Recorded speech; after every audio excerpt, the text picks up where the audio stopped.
اصحاب الفیل کا واقعہ۔ پیارے بچوں، بہت پرانی بات ہے۔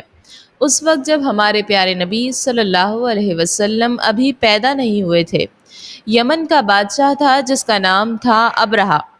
ابرہہ نے ایک شاندار گرجا گھر بنایا اور چاہا کہ سب لوگ خانہ کعبہ کو چھوڑ کر اس کے گرجا گھر کی زیارت کرنے آئیں، مگر لوگ تو اللہ کی گھر یعنی خانہ کعبہ کو ہی مانتے تھے۔ یہ بات ابرہہ کو بہت بری لگی۔ اس نے ضد پکڑ لی کہ وہ خانہ کعبہ کو گرا دے گا۔ اس نے بہت بڑا لشکر تیار کیا۔ اس لشکر کے ساتھ بڑے بڑے ہاتھی بھی تھے اور سب سے بڑا ہاتھی تھا جس کا نام تھا محمود۔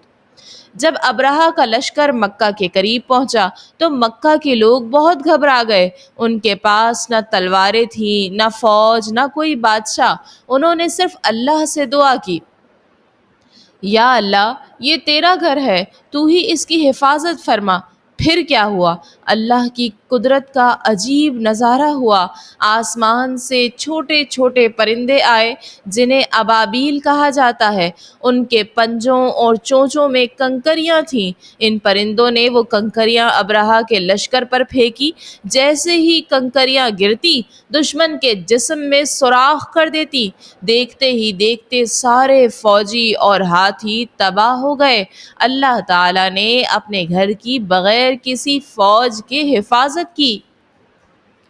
اس واقعے سے ہمیں کیا سیکھنے کو ملا؟ کہ اللہ سب سے طاقتور ہے۔ وہ چاہے تو چھوٹے سے پرندے سے بھی بڑا کام لے سکتا ہے۔ اس لیے ہمیشہ ہمیں اللہ پر بھروسہ رکھنا چاہیے۔